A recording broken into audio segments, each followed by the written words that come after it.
Doutor Igor, com a palavra. Excelentíssimo senhor presidente, senhoras ministras, senhores ministros, eminente relator, ilustres colegas que participarão deste julgamento, senhoras e senhores. Trata-se de definir se o não pagamento do ICMS devidamente declarado constitui o crime do artigo 2º, inciso 2º da Lei 8.137, de 1990. A questão não é de constitucionalidade.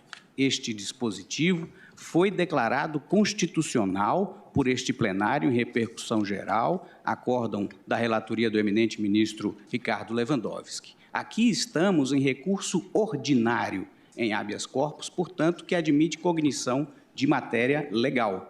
Não se trata de recurso extraordinário. A discussão é de subsunção. É se esta conduta do não pagamento do ICMS próprio, declarado, constitui ou não, de novo, o crime do artigo 2º, do inciso 2º da lei. O comando erige em crime deixar de recolher, no prazo legal, valor de tributo descontado ou cobrado na qualidade de sujeito passivo, etc. Tributo descontado, disse o STJ, em outras palavras, todos nós sabemos o que é. Imposto de renda na fonte, contribuição previdenciária retida do empregado, é um conceito que não apresenta desafio. A premissa do STJ para criminalizar esta conduta foi a de que não existe, juridicamente falando, tributo cobrado de um particular contra outro. E não havendo possibilidade de interpretação jurídica deste conceito, ele estaria a exigir interpretação econômica. Isso está expresso no voto condutor, de modo a abranger o repasse do impacto econômico do ICMS no preço da mercadoria.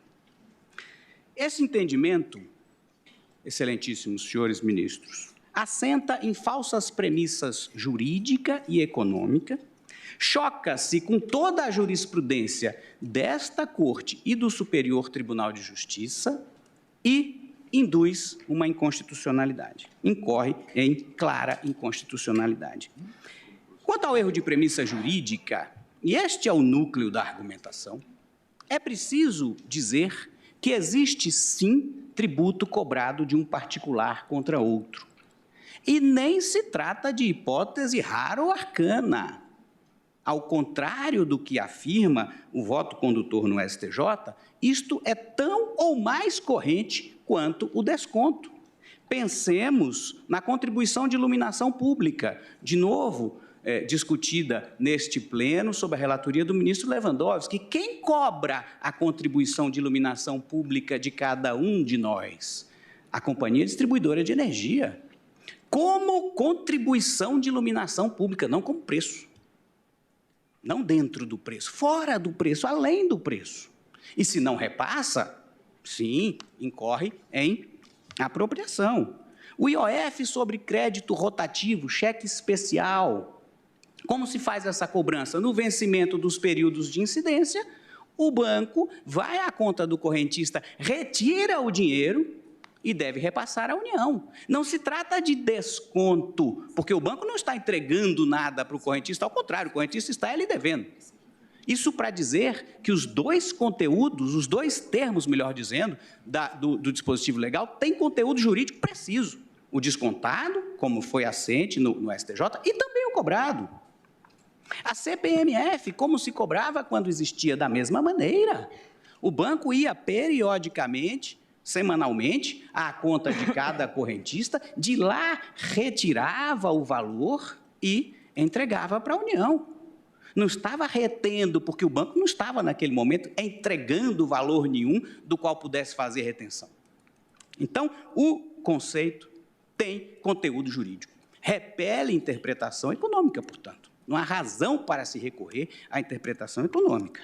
Aliás, estamos falando em elemento normativo do tipo penal, que requer segurança jurídica máxima. Quanto ao artigo 1º, também elemento normativo do tipo tributo, o que diz este Supremo Tribunal Federal, na súmula vinculante 24, é o lançamento devidamente confirmado pelos órgãos administrativos. Ou seja, esse conceito há de ser aurido do ramo jurídico de origem, e lá existe o conceito de tributo cobrado de particular contra particular.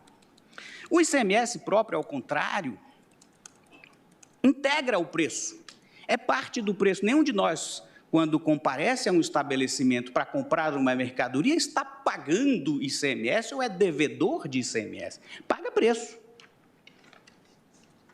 Prova disso, prova de que o ICMS não é entregue pelo cliente para o comerciante para ser repassado, é que, ao fim, que o comerciante pode nada ter que pagar relativamente a uma determinada venda ou até mesmo relativamente a todo um período de apuração, a todo um mês.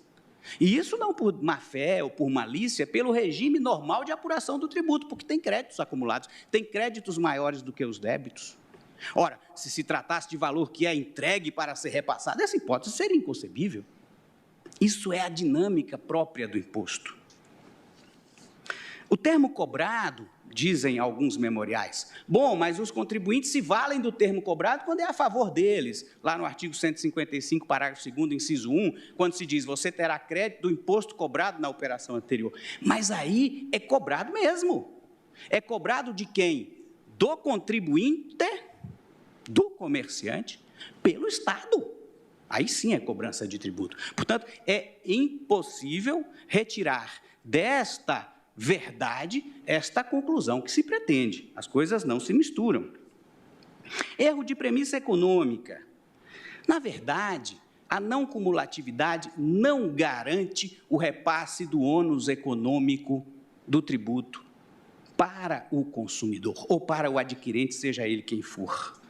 Essa repercussão pode se dar para trás.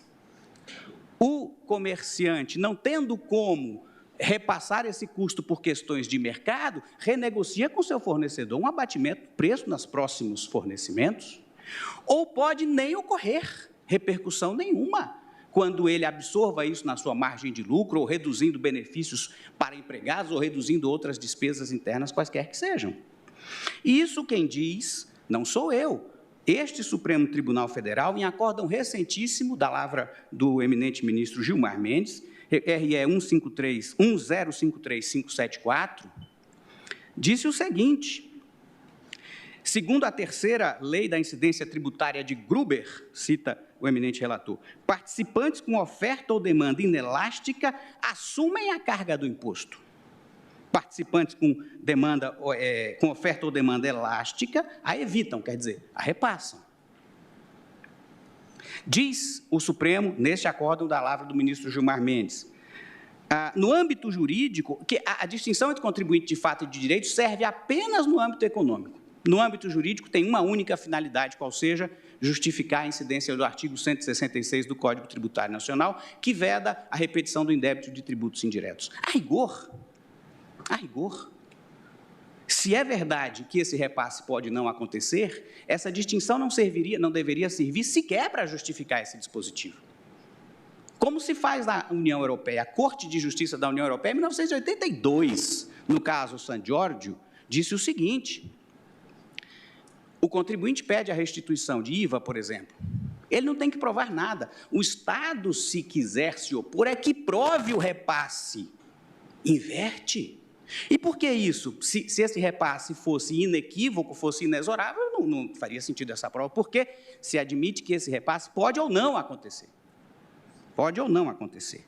Portanto, o que nós precisamos é de dar um passo adiante nessa matéria, reconhecendo, mitigando, no mínimo, a aplicabilidade do artigo 66, e não um passo atrás, um salto mortal, talvez, criminalizando o inadimplemento com base numa presunção de repercussão que não se sustenta, ou que pode não se sustentar, em que, em muitos casos, não acontece. Incoerência com a jurisprudência. A única hipótese de se falar em depósito, e, portanto, em apropriação, é a de o consumidor ser o contribuinte. Então, o consumidor é o contribuinte desse imposto, entrega o ICMS para o comerciante apenas repassar. Se isso fosse verdade, para não dar todos os exemplos que trouxe aqui, este Supremo Tribunal Federal deveria considerar, por exemplo, o status pessoal do comprador para efeito de imunidade, e não considera. Diz, não, este tributo é do vendedor. Se você, comprador, é imune ou não, isso é irrelevante em matéria de incidência. Como compatibilizar? Como compatibilizar? A súmula 430 do STJ, jurisprudência pacífica no Brasil, diz que o não pagamento de imposto declarado não induz responsabilidade pessoal do administrador. Isto é, não é ilícito dele, é ilícito da empresa. Gera incidência de multa para a empresa, mas não é ilícito dele. Agora, pode algo que não é ilícito da pessoa, embora seja da empresa, ser crime para ela? Não haverá aqui uma inversão da figura dos círculos concêntricos? Clássica no direito penal. É intranscendente para a solução desse caso o RS 574/706, que diz que o ICMS não integra a base de cálculo do PIS e da COFINS. E por quê? Porque este acórdão, que, aliás, ainda está sob embargo de declaração, inclusive com pedido de efeito infringente, se sustenta, mesmo que se reconheça que o ICMS, como é fato, é receita, é valor que pertence ao contribuinte, porque a discussão é outra, é o conceito jurídico de receita. Isto integra ou não o conceito jurídico de receita? Entende-se que não, porque essa entrada, embora seja de recurso próprio, gera uma imediata correspondência no passivo. Eu dou um exemplo singelíssimo. Um escritório de advocacia paga custas para um cliente, recebe reembolso. Esse reembolso é dele, juridicamente dele. Integra a sua receita para efeito de PIS e COFINS? Não. Então, os dois acórdãos podem conviver. Melhor dizendo, a reforma desse acórdão do STJ pode conviver com o acórdão do Supremo Tribunal Federal, que reconheceu a não incidência do ICMS sobre o PIS e a COFINS. A inconstitucionalidade deixarei para os colegas criminalistas, mas, de fato, se trata de recurso próprio e não de recurso entregue para repasse, naturalmente que se está a criminalizar a dívida, o que, por óbvio, contraria a jurisprudência do Supremo. Invoco aqui, ministra Rosa Weber, a DIN 4974, da Relatoria de Vossa Excelência, recentíssima, em que este pleno reconheceu a constitucionalidade do artigo 337-A do Código Penal, que extingue a punibilidade do crime de sonegação, fraude, ministro Marco Aurélio, fraude previdenciária, mediante a simples declaração por parte do contribuinte, declaração tardia, anterior ao início da ação penal, mas tardia em relação ao momento em que deveria ter sido feita, ainda que sem pagamento. Por quê? Porque, a partir daí, o Estado tem como exercer a pretensão tributária, diz Vossa Excelência no voto. Agora, vejam, aqui se trata de criminalizar a conduta daquele que, de boa fé, desde sempre, declara. Uma palavra final sobre a pretensão de uma cisão desse tipo penal, para que ele não atinja alguns, mas atinja outros, a depender do valor da dívida ou outros critérios do gênero. Não há na lei substrato para essa distinção. A prisão por dívida continua sendo prisão por dívida se essa for grande ou pequena.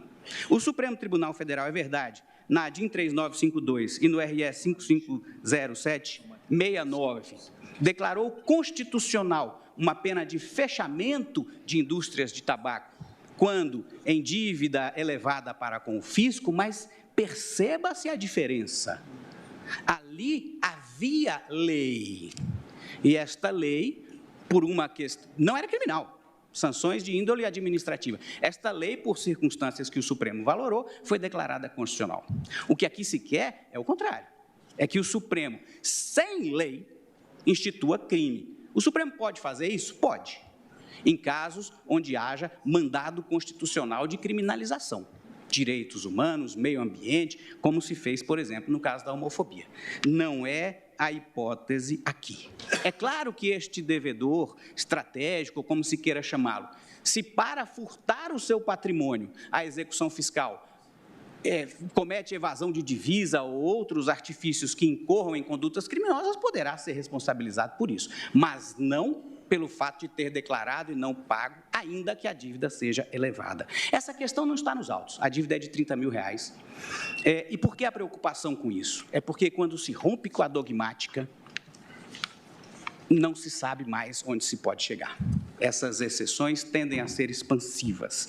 Então, talvez essa questão nem deva ser discutida aqui, mas se for, é nesse sentido que se